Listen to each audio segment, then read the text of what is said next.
On va essayer d'inviter David. Si tu es là, tu peux venir sur scène. Voilà.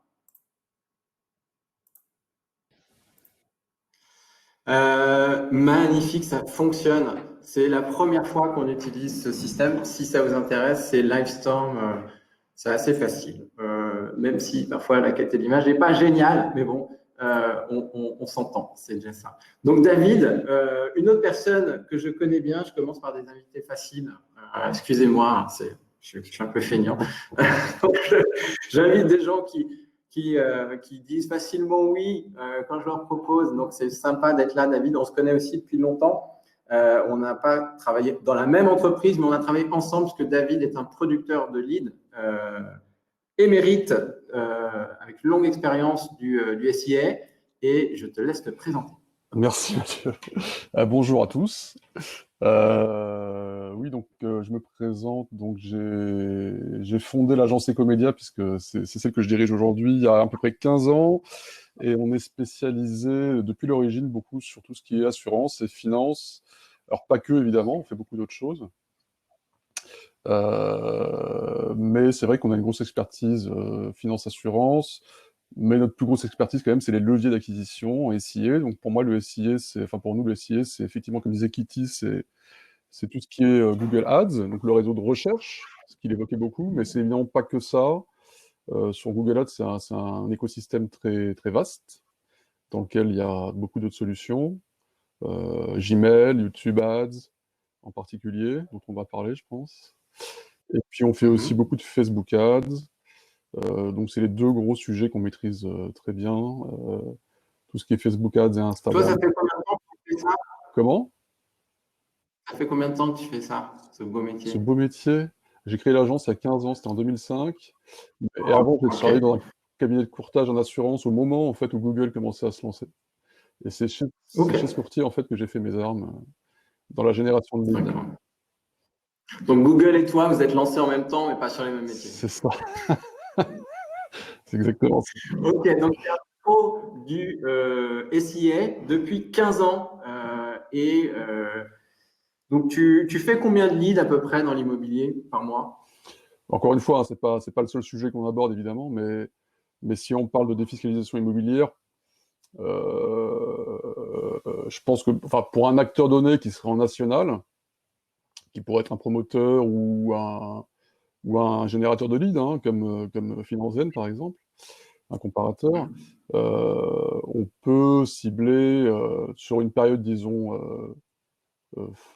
standard, hein, qui n'est pas celle qu'on a actuellement, je dirais à peu près 3000 leads par mois. Donc là, c'est pas combien toi t'en génères. Tu te dis, si vous êtes un acteur qui voulait générer des leads avec nous et qu'on fait des leads pour vous en national, on peut vous en faire 3000 par mois, c'est net. ça? 3000 net, ça veut dire quoi net? 3000 net, c'est-à-dire qu'on passe le scoring de lead cible, ouais, c'est ça, ce que disait Kitty. Ouais, donc 2500 € d'impôt minimum, 20 ans, 50-50, truc comme ça. C'est ça. Ok. On est juste la brique en dessous de Kitty, c'est-à-dire que Kitty utilise des ressources utilise des personnes. Il a parlé d'AdWords, effectivement, il utilise ça. D'accord, mais si tu peux avoir plusieurs clients et tu peux leur fournir à chacun 3000 leads par mois? Oui. Non, on n'a pas non plus des tonnes de clients hein, sur ces sujets-là. Hein. On a quelques clients sur ces sujets-là. Donc on n'a pas non plus des dizaines de clients sur ces sujets-là. Hein. Donc c'est plutôt effectivement. D'accord, mais il y a de la place pour plusieurs. Oui, il y a de la place pour plusieurs. C'est pas, il y a un client qui prend les 3000 leads et après il y a pour répondre à ta question, en fait, il suffit de se reporter, par exemple, sur Google Ads, sur le réseau de recherche, au taux de clic.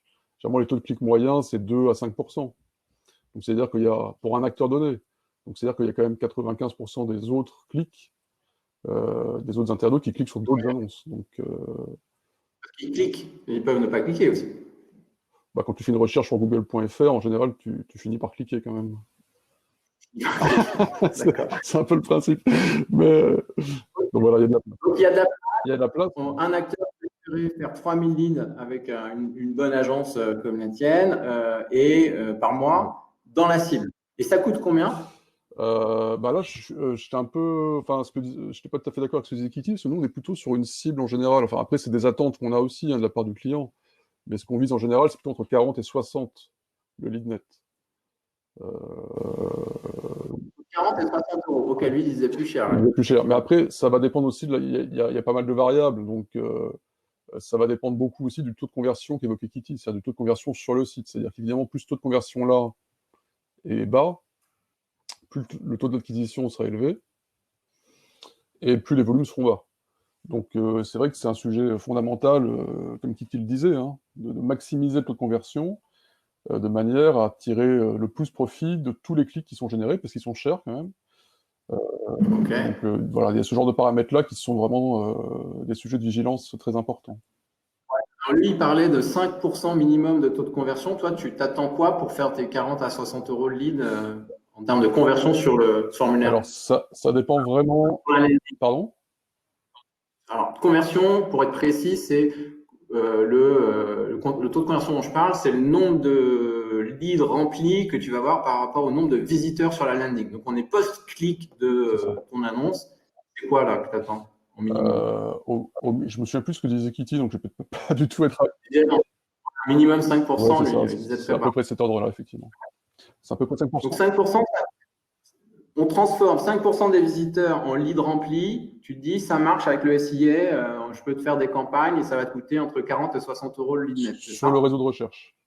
Après, quand il s'agit de faire d'autres réseaux qui font partie de l'écosystème Google ou Facebook, c'est-à-dire ce que j'évoquais tout à l'heure, comme YouTube Ads ou Gmail, où là, c'est quand même plus assimilé à du display. Enfin, c'est pas assimilé à du display, c'est du display. C'est-à-dire que ce n'est plus de la recherche. C'est un affichage sur des sites internet, qu'il s'agisse de vidéos ou de bannières. Là, les taux de clics vont d'abord être beaucoup plus bas. Pardon. Les taux de clics vont être beaucoup plus bas et les taux de conversion aussi. C'est-à-dire que là, on va plutôt s'attendre à des taux de conversion qui sont, disons, 2 fois plus bas. Mais les clics vont être aussi beaucoup plus bas. Le coût du clic va être beaucoup plus bas. D'accord. Donc, quand tu parles du taux de conversion, c'est le taux de conversion sur la landing page. C'est ça. Ouais, qui va être plus bas. Ouais. OK.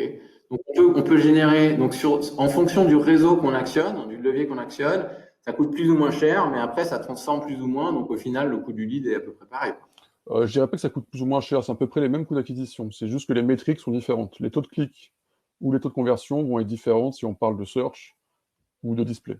Donc c'est plutôt ces métriques-là qui sont variables en fait. Okay. Mais les coûts d'acquisition sont très proches. D'accord. Est-ce que tu veux nous parler un peu plus là, de ces leviers là, que tu manipules? Bah ouais, moi, l'idée c'est quand même de faire le focus plutôt, pas sur le réseau de recherche, parce que c'est quand même effectivement c'est la foire d'empoigne, hein, comme on dit, tout le monde s'y retrouve et tout le monde s'y fait concurrence de manière très acharnée. Donc l'idée, et c'est bien ce qu'a compris d'ailleurs, en particulier Google, hein, ce qu'ils ont compris, c'est qu'il fallait réussir à créer de nouveaux réseaux et pouvoir en quelque sorte avoir des solutions qui permettent justement d'exploiter le réseau de recherche sans y être. Donc ça, c'est des nouvelles solutions qui... Oui, c'est un peu tordu, mais ils sont très intelligents d'un point de vue marketing, ils sont vraiment très intelligents. C'est-à-dire que tu peux exploiter aujourd'hui, depuis quelques mois, je dirais, c'est des solutions qui sont passées en bêta d'abord et qui maintenant sont accessibles, je pense, à l'essentiel des annonceurs. Tu peux exploiter ce qu'on appelle des audiences d'internautes qui ont fait des recherches sur google.fr au cours des 7 derniers jours, mais tu ne vas pas les exploiter donc, sur le moteur de recherche google.fr, tu vas les exploiter sur YouTube, par exemple, ou sur Gmail. C'est-à-dire que c'est une façon de déporter une audience de gens qui sont des intentionnistes, comme disait Kitty, c'est-à-dire les gens qui ont le plus d'appétence pour ton offre parce qu'ils ont fait une recherche, mais de ne pas les exploiter de manière, comment dire, ne pas les exploiter sur l'autre recherche qui est très concurrentielle. Ok, et ça c'est quoi? C'est-à-dire que je fais de la pub sur YouTube, sur des intentionnistes, moteurs de recherche Google. C'est ça. Et sur Gmail, c'est possible aujourd'hui aussi. Donc c'est une solution qui est assez récente et qui permet si tu veux te sortir en fait de cette concurrence incroyable qu'il y a sur les autres recherches. Et ça s'appelle comment ça, elle a un nom, cette C'est solution-là? Custom Intent Audience. Custom Intent, Custom Intent Audience. Audience. Et Ok. bah, c'est très efficace et c'est vraiment redoutable. Ça, tu utilises et tu te dis ça marche vraiment bien en ce Ça moment. marche extrêmement bien. Ça veut dire qu'il faut faire des pubs vidéo ou c'est Bah, pour sur YouTube, YouTube? évidemment, il faut des vidéos. Donc ça, Kitty l'évoquait un petit peu. Donc c'est vrai que ça nécessite un petit investissement, bien que sur la défi, que moi, l'expérience que j'en ai, c'est qu'effectivement, c'est plutôt des vidéos paperboard, c'est-à-dire des vidéos où il y a une personne devant un paperboard qui explique les mécaniques bah, de la Pinel, par exemple. Donc un acteur ou même un salarié, par exemple. Donc c'est des Ouais. ressources assez simples à trouver et ça ne demande pas de grande mise en scène. Donc c'est pas forcément très coûteux. Donc ça, c'est ce qui marche le mieux. Et en termes de en termes de coût, je pense que c'est effectivement ce que disait Kitty, c'est quelques milliers d'euros pour produire une vidéo de cet ordre-là. Ouais, ok.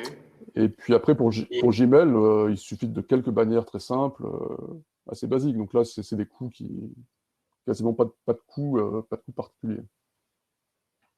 généralement, c'est toi qui les produis, ces vidéos, ces bannières, etc., ou c'est les clients? Alors nous, on est une agence d'achat d'espace, donc on fait de la perf.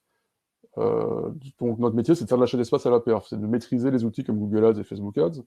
Donc notre métier, c'est pas de produire des vidéos, effectivement. Donc on fait souvent, alors soit c'est l'annonceur qui a des ressources, qui connaît des ressources et qui fait appel à elles, soit on peut mettre en relation avec des gens qu'on connaît et qui font ça de manière très efficace. D'accord. Donc, ok. Donc, vous êtes facilitateur là-dessus. Et en termes de volume, donc tu disais 3000, quand tu parlais de 3000 leads, ça c'était sur AdWords, Alors 3000 ou leads, c'était aussi sur. alors ça a inclus, alors, dans cette fourchette de coût d'acquisition, donc entre 40 et 60 euros lead net, enfin lead cible, ça incluait aussi des actions qu'on mène sur YouTube ou sur Gmail. Donc en fait, toi, tu recommandes d'être multi-levier en fait. Bah, c'est là qu'on a le plus de réussite parce que sur ces réseaux-là, qui sont quand même beaucoup moins concurrentiels, on va pouvoir aller trouver du volume moins cher, ce qui va par exemple nous permettre de pousser davantage notre visibilité, quitte à payer un lead plus cher sur le réseau de recherche. Voilà, donc après c'est une espèce de mayonnaise, quoi, notre sauce interne pour lisser un coût d'acquisition global. Et donc oui, il faut activer. Après, on peut les isoler, bien sûr, mais c'est moins dynamique, quoi, en termes de volumétrie, c'est moins dynamique. D'accord. Ok, donc il faut, toi tu te dis, il vaut mieux avoir quand même plusieurs leviers Non, pour faire un mix de prix de génération de non, leads, quoi. c'est pas impératif, mais disons que ça va. Enfin, c'est une réponse souvent pour des annonceurs qui veulent le plus de volume possible et qui sont en recherche de volume permanente, en fait. Donc, effectivement, c'est la réponse. Après, pour des acteurs qui sont Ok. pas en recherche de volume, enfin, de croissance de volume permanent, on peut tout à fait arbitrer pour l'un ou l'autre des réseaux. Et tu penses que quelqu'un qui, donc moi, à nouveau, je suis un conseiller en gestion de patrimoine tout seul, je veux le faire tout seul, c'est possible? Tu me Alors, recommandes ça? alors ça dépend en Qu'est-ce que fait. tu me Enfin, recommandes de faire? l'écueil principal, en fait, c'est quand même pas mal la volumétrie. C'est-à-dire qu'aujourd'hui, toutes ces plateformes d'achat d'espace, Facebook et Google en priorité, ont développé des solutions de ce qu'on appelle le machine learning, c'est-à-dire d'apprentissage automatique et algorithmique pour placer des enchères en particulier. Et ces solutions-là sont très efficaces. Enfin, là où elles sont les plus efficaces, c'est quand il y a de la volumétrie. Donc c'est évident que plus... Ouais. Alors attends, juste, moi je crée une campagne, tu dis qu'il faut que je laisse Google enchérir pour mes campagnes Ouais. avec le machine learning qu'ils ont mis en place. Et c'est ça qui va être efficace, mais pour que ce soit efficace, il faut que j'ai du C'est volume, pas donc tant je une question de dépense dépense, mais une quand même question de volumétrie suffisamment, quoi, d'audience, c'est en fait. ça? C'est-à-dire qu'il faut avoir une volumétrie d'audience. C'est-à-dire, en gros, ça, c'est beaucoup lié à la géolocalisation, hein. Sur la Pinel, pourquoi ça coûte cher la Pinel en réseau de recherche? Hmm. Parce que il y a finalement pas tant de recherche que ça par rapport à d'autres marchés, et qu'il y a beaucoup d'acteurs. Donc, il faut monter les prix. Donc, du Ouais. coup, pourquoi je disais ça? Alors, c'est quoi le budget minimum qu'il faudrait que je dépense pour que j'ai une chance que ça fonctionne C'est assez difficile à dire, mais par mois?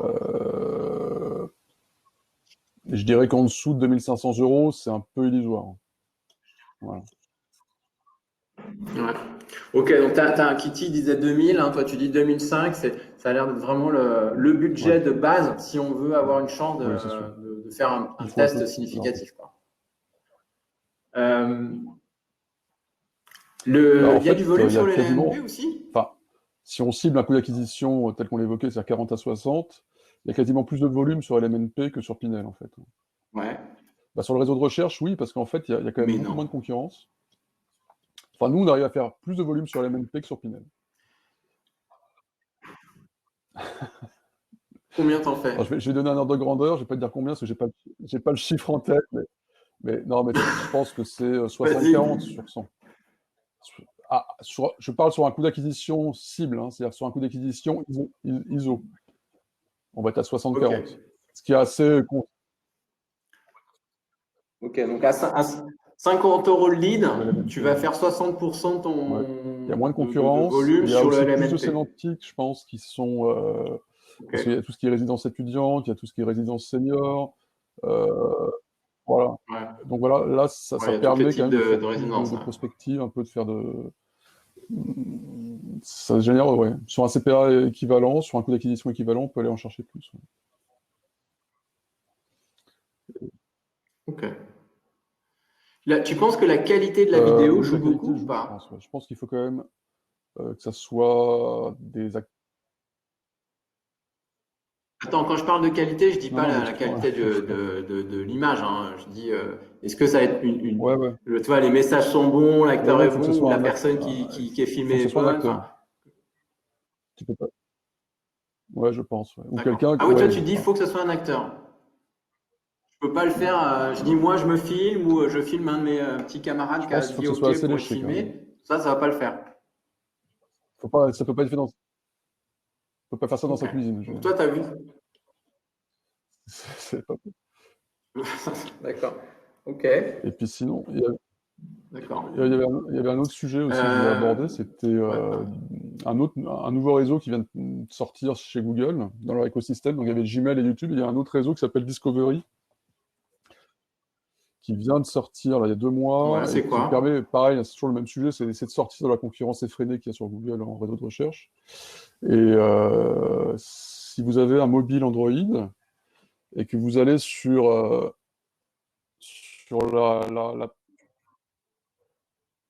vous avez normalement un petit logo Google. Enfin, je vais vous montrer ce que j'ai de mon côté. Je sais pas si vous allez le voir. Ouais.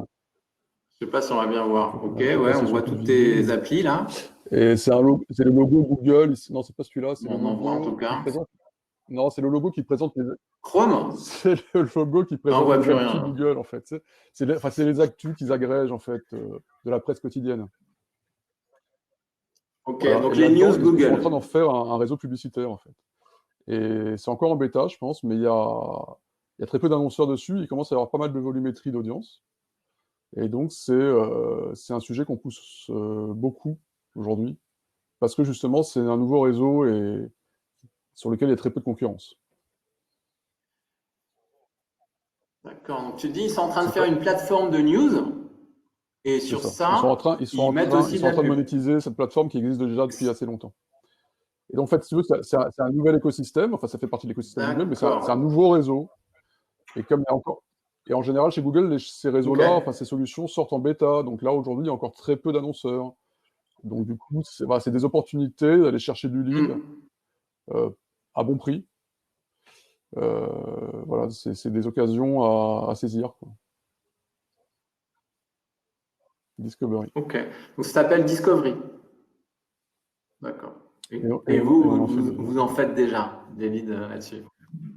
Vous êtes déjà dans l'avenir. C'est beau. David, alors, est-ce qu'il y a des questions? Est-ce que vous avez des questions pour David? J'ai une question que j'ai pas forcément bien compris, mais je pense qu'il y a une question sur la sémantique de Johan Tortig, si vous voulez reposer votre question sur les fausses recherches sur le LMNP dans l'ancien. Il me demande combien de fausses recherches sur le LMP dans l'ancien. Et je pense que c'est lié au fait de bien cibler ou pas l'univers sémantique quand tu fais de la pub, notamment AdWords. Est-ce que c'est…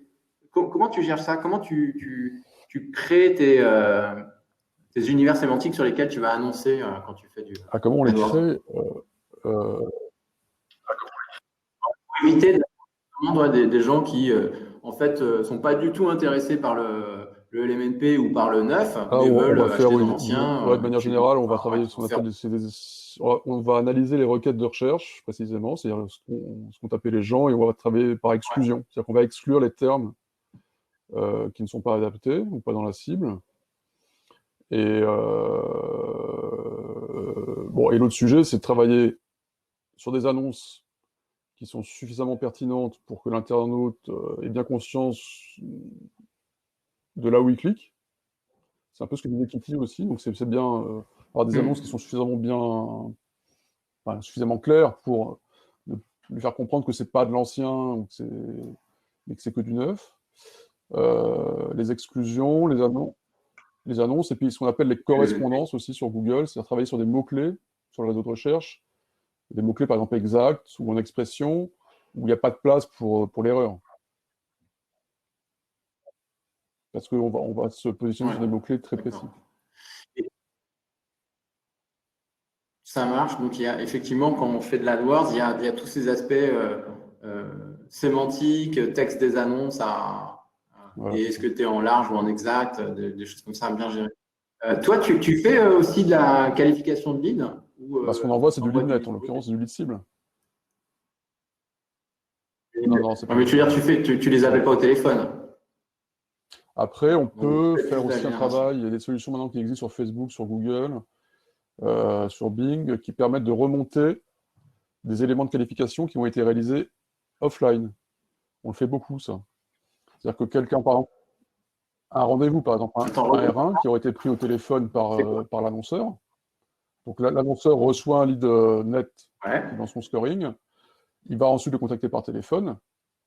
S'il a un CRM qui est suffisamment bien structuré, pas de manière très, très importante, mais suffisamment un peu malléable, disons, on va pouvoir, je crois que c'est à peu près même pas une demi-journée de travail pour un développeur.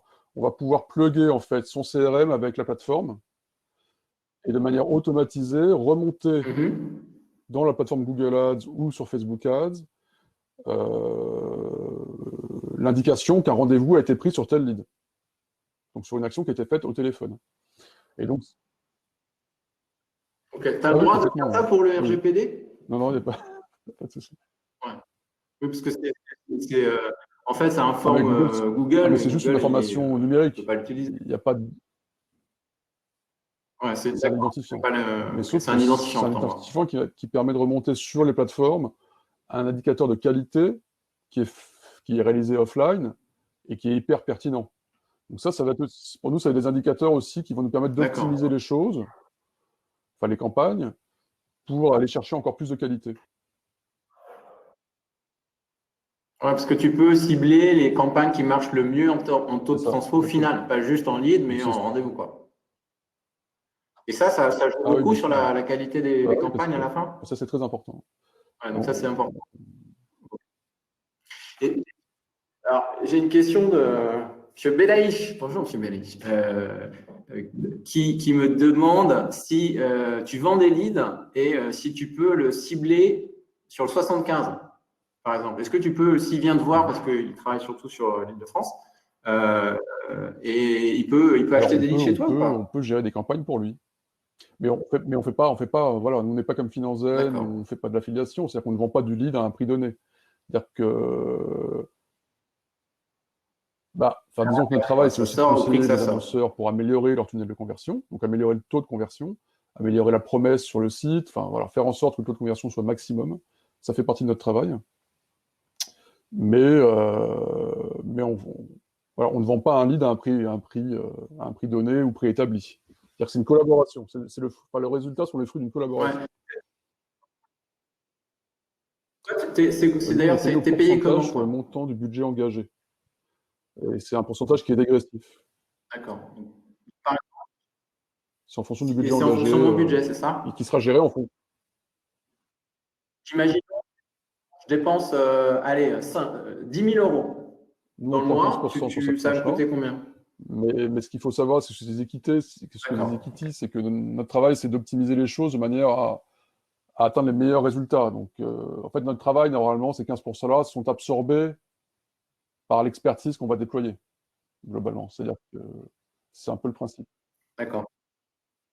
Tes tâches de com, ça dépend donc du budget, il se pose sur le budget et il Non, commence à 15%, c'est ça? je crois qu'en dessous de 5000, on est à 20%, euh, parce que le temps qu'on y passe pour 5000 ou pour 10 000 va être le même. Donc, bon. Comment?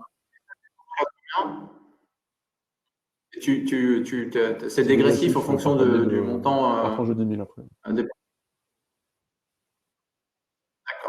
Il y a un budget minimum pour faire appel à tes services ou Bah, disons pas? qu'on a un forfait minimum de 500 euros, donc non, il n'y a pas de budget minimum, mais disons que il faut souvent plutôt un minimum de, puisqu'on disait tout à l'heure, il faut un minimum de budget pour espérer avoir des résultats. Donc,